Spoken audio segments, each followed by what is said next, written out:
Guys तपाईलाई स्वागत छ फेरि एउटा नयाँ भिडियोमा। साथीहरु तपाईहरु पनि मोबाइलमा गेम खेल्नुहुन्छ होला, चाहे फ्री फायर होस्, चाहे पबजी होस् वा कुनै पनि अनलाइन गेम होस् वा अफलाइन गेम होस्। त्यो गेमलाई तपाई रेकर्ड गरेर राख्न चाहनुहुन्छ भने तपाईलाई मोबाइल स्क्रिनको आवश्यकता पर्दछ। आज म साथीहरु तपाईहरुले आफूले खेलेको गेमलाई कसरी रेकर्ड गर्ने आज यो विषयमा म तपाईलाई बताउने वाला छु। र विभिन्न स्क्रिन रेकर्डरहरु छन् पाइन्छन् पनि, तर त्यो मध्येमा बेस्ट दुईटा स्क्रिन रेकर्डर म तपाईलाई आज बताउने वाला छु। साथी तपाईहरु पनि यदि जान्न चाहनुहुन्छ भने यो भिडियोलाई लास्टसम्म हेर्नुस्। साथीहरु भिडियोलाई लाइक गर्नु भएको छैन भने लाइक गरिदिनुस्, शेयर गरिदिनुस्, च्यानलमा पहिलो चोटी हुन्छ भने सब्स्क्राइब गरिदिनुस्। अब कुनै पनि ढिला नगरिकन विषयवस्तुतर्फ प्रवेश गरौँ। Let get start. So guys, म मोबाइलको स्क्रिनतर्फ आइसकेको छु र आज म तपाईलाई चाहिँ दुईटा बेस्ट स्क्रिन रेकर्डर जो पनि गेम खेल्नेहरुको लागि भनेर मैले आज यो भिडियो लिएर आएको छु। र त्यो मध्येमा मैले पहिलो स्क्रिन रेकर्डरको चाहिँ यहाँ तपाईलाई देखाएको छु। यो एउटा स्क्रिन रेकर्डर बनाएको छ। यसको लिंक म तपाईलाई डिस्क्रिप्सनमा दिनेछु, तपाईले त्यहाँ गएर डाउनलोड गर्न सक्नुहुनेछ। तर त्यो भन्दा अगाडि तपाईले यो भिडियोलाई पुरा हेर्नुस्। केही सेटिङहरु छन् हैन, यो खासै त्यति ठुलो एमबी को पनि छैन, 4 देखि 5 एमबी को छ, सजिलै डाउनलोड हुन्छ। सर्वप्रथम तपाईले यसलाई ओपन गर्नुस्। यसको केही परमिसनहरु माग्न सक्छन्, त्यो परमिसनलाई एलाउ गरिदिनुस्। त्यसपछि तपाईले यसमा सेटिङमा जानुस्। यो तल छ, सेटिङमा गएर तपाईले यहाँ सेटिङ गर्नुपर्ने हुन्छ। यसमा चाहिँ टाइम डिले बिफोर रेकर्डिङ भन्छ हैन। तपाईले रेकर्डिङ गर्नु भन्दा अगाडि चाहिँ तपाईले यहाँ चाहिँ टच गर्नु भने मैले चाहिँ 3 सेकेन्ड राखेको छु, तपाईले आफ्नो इच्छाले राख्न सक्नुहुन्छ। त्यसपछि तपाईले अलिकति तल आउनुस्। तल आइसकेपछि तपाईले यहाँ देख्न सक्नुहुन्छ यो डेट टाइम आफ्नो हिसाबले मिलाउनुस्। रेजोल्युसन साथीहरु तपाईले यहाँ रेजोल्युसन देख्न सक्नुहुन्छ। यति फुल एचडी का रेजोल्युसन यहाँ छन् कि तपाईको यदि मोबाइल राम्रो छ भने तपाईले यहाँ फुल एचडी मा पनि तपाईले आफ्नो स्क्रिन रेकर्डर गर्न सक्नुहुन्छ। तपाई देख्न सक्नुहुन्छ 1280 800 छ हैन, 1728 प्लस 1080 छ, 1920 प्लस 1200 छ। यो भनेको नर्मल हैन साथी, यो भनेको एकदम हाई लेभलको एचडी क्वालिटी हो। 2560 देखि 1600 सम्म छ। यसमा तपाईले आफूले चाहे जस्तो आफ्नो मोबाइलको क्यापेसिटी अनुसार तपाईको मोबाइलमा कति क्यापेसिटी छ, कति जीबी को र्याम, त्यो हिसाबले तपाईले आफ्नो रेजोल्युसन राखेर तपाईले यसबाट एचडी क्वालिटीमा स्क्रिन रेकर्ड गर्न सक्नुहुन्छ। त्यसपछि रहेको साथीहरु ओरिएन्टेसन चाहिँ यसमा तपाईले अटो, पोर्ट्रेट, ल्यान्डस्केप हैन, जहिले पनि अब खेल्दाखेरि तपाईले गेम खेल्दा हामीले ल्यान्डस्केप खेल्ने गर्छ, तपाईले जहिले पनि ल्यान्डस्केप गरेर राखिदिनु होला। त्यसपछि सिम्पली तपाईले यहाँ छ बिट रेट। साथीहरु यो बिट रेट चाहिँ जहिले पनि तपाईले 8 देखि 10 को बीचमा राख्नुपर्ने हुन्छ, किनभने यसले राम्रो खालको क्वालिटी आउँछ हैन। त्यो भन्दा माथि नराख्नुस्। त्यो भन्दा माथि राख्नुभयो भने तपाईको चाहिँ भिडियोको साइज ठुलो हुन जान्छ। त्यसपछि सिम्पल तपाईले फ्रेम रेट, साथीहरु फ्रेम रेट तपाई 30 देखि 60 सम्म राख्न सक्नुहुन्छ, तर म तपाईलाई रिकमेन्ड गर्छु तपाई 30 राख्नुस् फ्रेम रेट जहिले पनि। यसले तपाईको भिडियोलाई परफेक्ट बनाउनुको सँगसँगै युट्युबमा पनि राम्रोसँग देखिन्छ। त्यसपछि रह्यो साथीहरु अलि तल आउनु भयो भने तपाईले यहाँ चाहिँ देख्न सक्नुहुन्छ यहाँ चाहिँ स्टोरेज हैन साथीहरु। स्टोरेज हामीले कहाँ गर्ने यहाँ देख्न सक्नुहुन्छ। तपाईले स्टोरेज देख्नु सक्नुहुन्छ, internal storage, SD card storage. यो एउटा यस्तो एप्स हो, तपाई सिधै आफूले स्क्रिन रेकर्डर गरेको जुन भिडियो छ तपाई सिधै स्क्रिन एसडी कार्डमा सेभ गर्न सक्नुहुन्छ। तपाई आफ्नो हिसाबले यहाँ सेभ गर्न चाहनुहुन्छ भने सक्नुहुन्छ।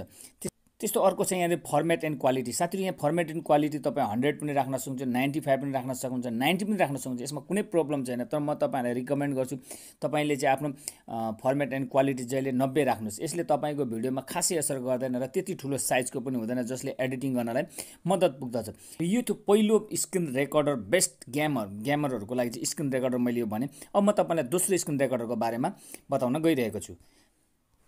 सिम्पल साथीहरु म दोस्रो स्क्रिन रेकर्डरको बारेमा चाहिँ मैले लिएर आइसकेछु। यहाँ तपाई देख्न सक्नुहुन्छ यहाँ चाहिँ गेम स्क्रिन रेकर्डर यसको नाम हो। तपाई सजिलै यसलाई चाहिँ प्ले स्टोरमा गएर गेम स्क्रिन रेकर्डर भनेर पनि डाउनलोड गर्न सक्नुहुन्छ। म यसको लिंक पनि डिस्क्रिप्सनमा दिनेछु। यसमा चाहिँ हामीले के महत्त्वपूर्ण सेटिङ गर्नुपर्ने हुन्छ तब मात्रै गएर हामीले यसमा चाहिँ हामीले चाहिँ काम गर्न सकिन्छ। र यसको एउटा गेम स्क्रिन रेकर्डरको चाहिँ के एउटा फाइदा छ भने तपाई सिधा लाइभ स्ट्रिम गर्न सक्नुहुन्छ इन्टरनेटको माध्यमबाट।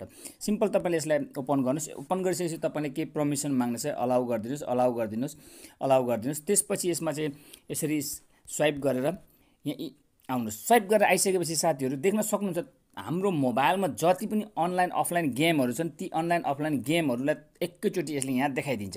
जस्तो फ्री फायर भयो हैन, मेरो यो डीएलसी भनेको ड्रिम लीग सकर 2021 पनि म खेल्ने गर्छु, कहिले अनलाइन कहिले अफलाइन हैन, यो खेल्ने गरिन्छ। र यसको के महत्त्वपूर्ण सेटिङहरु छ जस्तो माथि यो कर्नरमा यहाँ देख्न सक्नुहुन्छ स्टार, तपाई यसमा टच गर्नुस्। यसमा टच गरिसकेपछि तपाई देख्न सक्नुहुन्छ रेकर्ड इन्जिन छ हैन। रेकर्ड इन्जिन भनेको तपाईले चाहिँ यो डिफल्ट पनि राख्नुहुन्छ, एडभान्स तपाईको यदि मोबाइल राम्रो छ भने तपाई एडभान्स पनि राख्न सक्नुहुन्छ। त्यसपछि रेजोल्युसनको कुरा साथी यहाँ देख्न सक्नुहुन्छ फुल एचडी छ, 1920 प्लस 1080 छ, तपाईँ आफ्नो हिसाबले पनि राख्न सक्नुहुन्छ, यसमा कुनै प्रब्लम भएन। त्यसपछि फ्रेम रेट साथीहरू जहिले पनि मैले अघि भनिसकेको छु 30 देखि 60 को बिचमा राख्नुहोस्, भर्सक तपाईँलाई म 30 राख्नुहोस् भन्न चाहन्छु। त्यसपछि साथीहरू बिट रेट साथीहरू यसमा बिट रेट चाहिँ हामीले 8 राख्नुपर्ने हुन्छ, मैले 8 राखिसकेको छु साथीहरू, तपाईँ देख्न सक्नुहुन्छ बिट रेट मैले 8 राखिसकेको छु। त्यसपछि आयो साथीहरू अलिक तल आउनुहोस्, पर्मिसन साथीहरू, पर्मिसन एउटा यति इम्पोर्टेन्ट कुरो हो। तपाईँले हामीले रेकर्ड गरेको पर्मिसन चाहिँ हामीले कहाँ राख्ने भन्ने कुरो हुन्छ हैन। तपाईँले यसलाई अटो पनि गरिदिन सक्नुहुन्छ, यसमा पनि कुनै प्रब्लम छैन। भएन भने तपाईँले यसलाई बन्द गरेर तपाईँले चाहिँ यसरी पनि गएर चेक गर्न सक्नुहुन्छ क्यामेरा अन छ कि छैन, एलाउ छ। यो महत्त्वपूर्ण छ, माइक्रोफोन एलाउ छ, स्टोरेज एलाउ छ, यसरी पनि तपाईँ चेक गरेर राख्न सक्नुहुन्छ।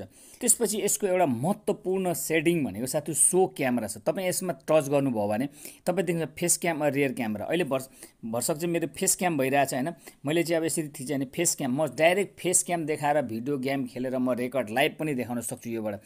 मैले चाहेँ भने म रियर पनि गर्न सक्छु, रियर पछाडिको क्यामेराबाट पनि म तपाईँहरूलाई कुनै मेरो आफ्नो सिनहरू देखाएर पनि गेम प्ले गरेर इन्जोय गर्न सकिन्छ। र यो गर्नलाई तपाईँले यदि इन्टरनेट छ भने इन्टरनेटबाट सिधै लाइभ पनि गर्न सक्नुहुन्छ हैन, यसमा कुनै त्यस्तो प्रब्लम छैन। र यो क्यामेरा जहिले पनि तपाईँ अन राख्नु होला, जब गेम खेल्नुहुन्छ तपाईँ भर्सक फेस क्याम अन गरिदिनुहोस्। फेस क्याम अन गर्नु भने तपाईँको फेस एक्सप्रेसन, बोल्ने हावभाव सबै देख्नेछन्।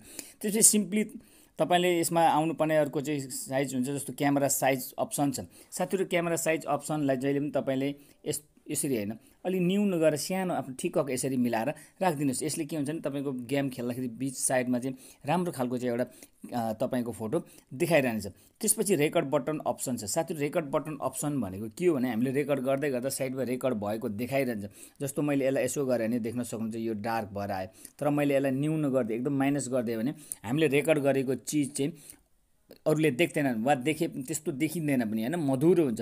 र यसले हाम्रो गेममा चाहिँ रौनक पनि हुन्छ र मजा पनि हुन्छ। त्यसपछि ब्याकग्राउन्ड अरू के सेटिङहरू छन्, जस्तो अब भिडियो ओरिएन्टेसनको कुरो छ। भिडियो ओरिएन्टेसनमा साथीहरू तपाईँ अटो राख्न सक्नुहुन्छ, पोर्ट्रेट राख्नुहुन्छ, ल्यान्डस्केप राख्न सक्नुहुन्छ। तपाईँ हामी गेम प्ले गर्दा अटोमेटिकली चाहिँ हाम्रो चाहिँ ल्यान्डस्केप राख्नुपर्ने छ। त्यसैले तपाईँ हामी गेम खेल्दाखेरि जहिले पनि यसलाई ल्यान्डस्केप भनेर राखिदिउँ साथीहरू। अब हामीले गेम प्ले गर्दै रेकर्ड कसरी गर्ने, यसको लागि चाहिँ यसमा कुनै पनि अर्को जस्तो डाइरेक्ट अप्सन हुँदैन। त्यसको लागि सिम्पल हामीले चाहिँ यहाँनेरि जुन गेम तपाईँ खेल्न चाहनुहुन्छ त्यसमा टच गर्नुहोस्। टच गरिसकेपछि यहाँ चाहिँ डिस्प्ले पपअप विन्डो भन्छ, तपाईँ यसमा टु ओपन गरिदिनुहोस्। त्यसपछि हामीले भर्खरै जुन एप्स डाउनलोड गरेछौँ त्यो एप्स यहाँ कहाँनिर छ खोज्नु, जस्तो गेम स्क्रिन रेकर्डर छ, तपाईँ यसमा टच गरिदिनुहोस्। त्यसपछि यसलाई अलाउ गरिदिनुहोस्। यो बन्द भएको हुन्छ हैन, त्यसले गर्दा चाहिँ हाम्रो यो स्क्रिन रेकर्डर भइरहेको हुँदैन। त्यसपछि तपाईँ ब्याग आउनुहोस्।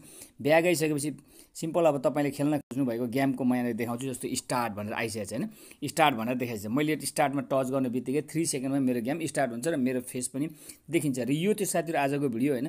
साथीहरूलाई यो भिडियो कस्तो लाग्यो, यदि मन पर्यो भने साथीहरू लाइक गरिदिनुहोस्, कमेन्ट गरिदिनुहोस्, सेयर गरिदिनुहोस् हैन। च्यानलमा नयाँ हुनुहुन्छ भने यसलाई सब्स्क्राइब गरिदिनुहोस्। र यो दुईटा बेस्ट गेमहरूको लागि जस्तो free fire, PUBG, online offline जेसुकै गेमको लागि चाहिँ अति नै राम्रो स्क्रिन रेकर्डर हो। र मैले आज तपाईँहरूको लागि भने स्पेसल मैले चाहिँ यो खोजेर निकालेको छु साथीहरू। भिडियोको अन्तमा फेरि पनि म भन्न चाहन्छु च्यानललाई सब्स्क्राइब गरिदिनुहोस्, यो भिडियोलाई जतिसक्दो सेयर गरिदिनुहोस्, तपाईँका गेमर साथीहरूले पनि यसको बारेमा जानकारी पाउनेछ। यति भन्दै फेरि नेक्स्ट टाइम नेक्स्ट ट्रिक्सको साथ आउनेछु। तबसम्मलाई take care, tata, bye by.